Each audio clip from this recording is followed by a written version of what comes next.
Hi, welcome back to my channel. If you're new here, my name's Megan. I do mostly product reviews and vlogs and renovation videos. My husband Tommy and I and our niece Kaylin live in Ohio with 3 dogs and a cat, and our life gets a little bit crazy sometimes, but I'm so glad you're here.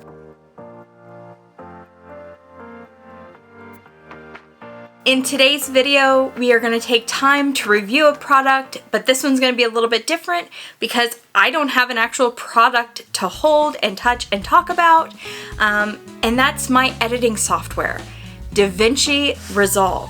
So I am a beginner. I started just last July. As of right now, this is my 94th video. I've had some great videos and some not great videos, and I am still learning.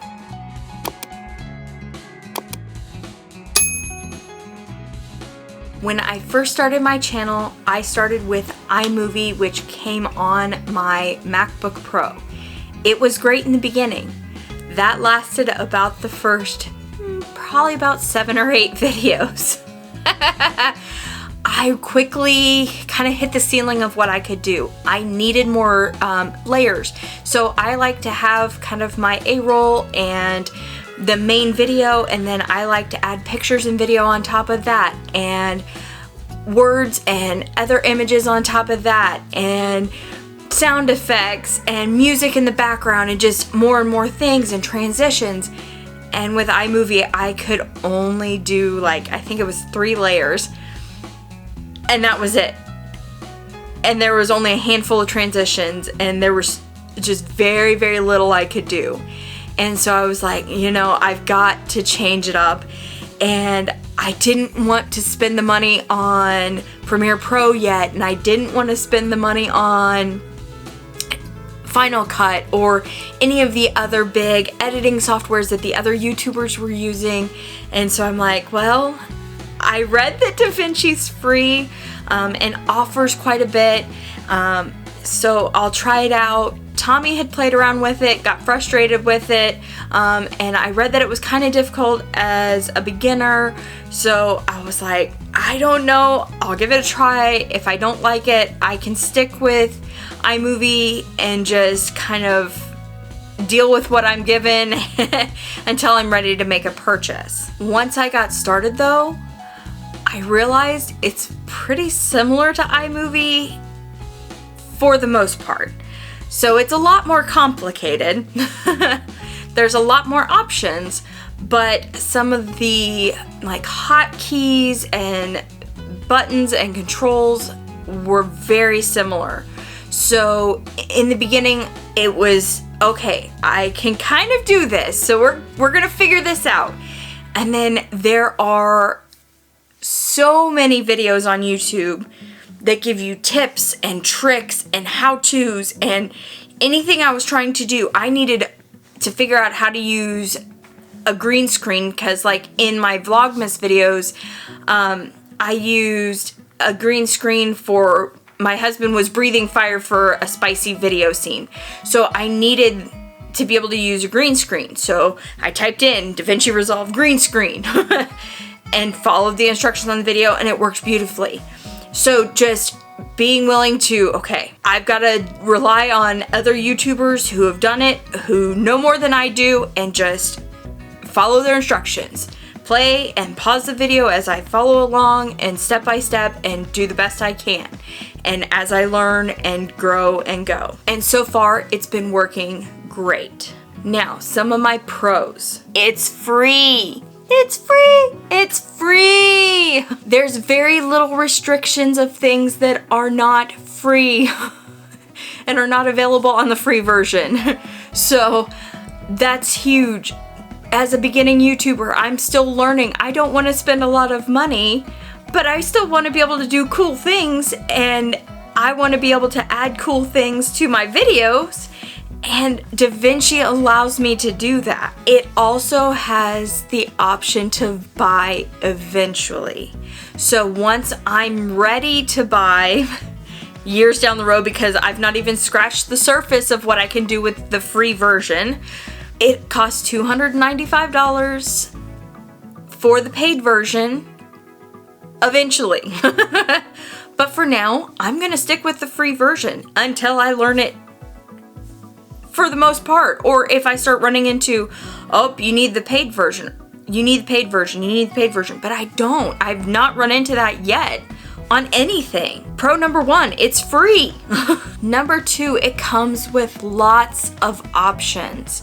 So there's different titles and zoom in, zoom out, and transitions, and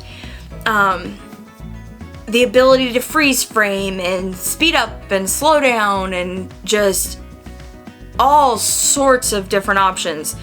Different coloring. I did the green screen with it.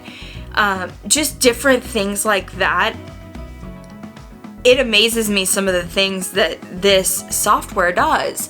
I even recently learned about stacked timelines. So that means that with my Pivo pod that I record using my phone, I can have my camera footage, my Pivo pod footage, and a final timeline set up to where I can cut things out of my Pivo footage and my camera footage and drop them onto the final timeline so they make sense, and I'm not jumping all over the same timeline and getting lost and losing footage, and it saves so much time. Another option is the ability to change the keyboard to a workflow that works for you.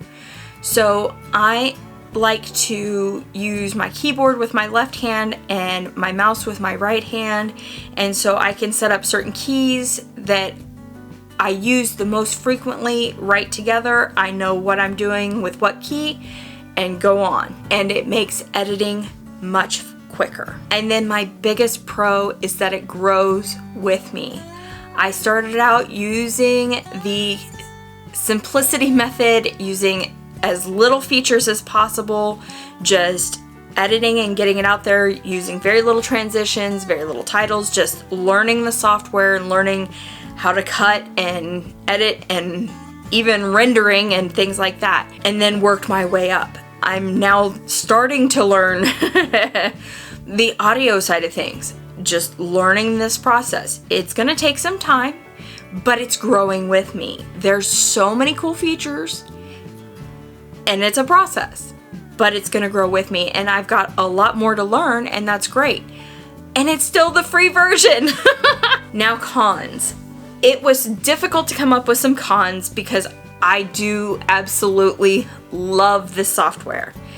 But one of my biggest cons is the time it takes to learn some of the terminology, because I'm a beginner that has absolutely no background in videography or film or editing softwares or what different things are. So there's been videos that I've just had to turn off because when they start talking about hotkeys and this and this and this, I don't know what they're talking about. So I've had to find videos that speak more at a beginner level and that I can follow.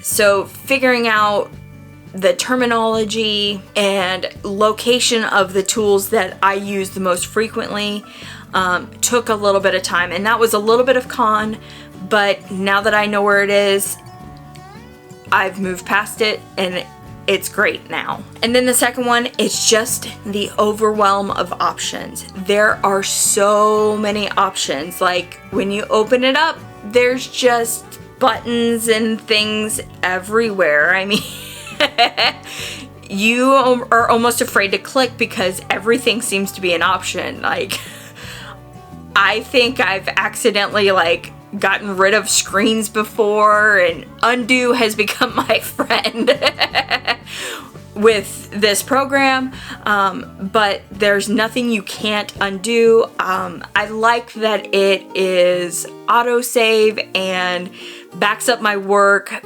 I've never gotten to where I can't get back from what I just did, so that has been super helpful because I can try something, oh, I don't like that, and go right back. And that has been tremendously helpful in building confidence in learning this software. Now, one of my biggest tips as a beginner is to upload some video footage and just play around. It doesn't have to be something that you're going to upload to anywhere. Just play with buttons, try different things, play with different features, follow along different tutorials on YouTube, try different things, see what different things do, because I've learned so much just trying that. So like with the tips and tricks with the stacked timeline, I didn't think that I would like working like that, but it has helped saved so much time with my editing process that it has absolutely blown my mind. I'm like, this doesn't make sense. It's gonna make everything feel cluttered, but it doesn't. It actually made me feel more organized. The hotkeys, I didn't know what certain things were, and it saves me about 5 mouse clicks having a couple of buttons that I can click. I hit one button on my keyboard versus 5 mouse clicks, and it does the same thing. So playing around, learning new things, not being afraid to try things on something that's not necessarily something that you're going to share with the world at first, so that you can get comfortable with it. And the biggest thing is just because you're a beginner, don't be afraid to try it. I was brand new. I switched over on, like I said, I think my 7th video, and I wouldn't change that. I probably actually should have started video number 1. And it's been fantastic. So how about you? Has there ever been something that you've heard is too hard for a beginner, that you've been scared to try, that you found out later is not as hard as you thought it was going to be?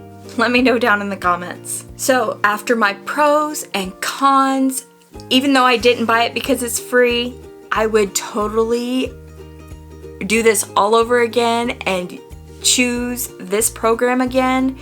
And I recommend you give it a try yourself. Thank you so much for joining me today and for continuing to support my channel. I hope you enjoyed this video. I will see you in the next one. Bye.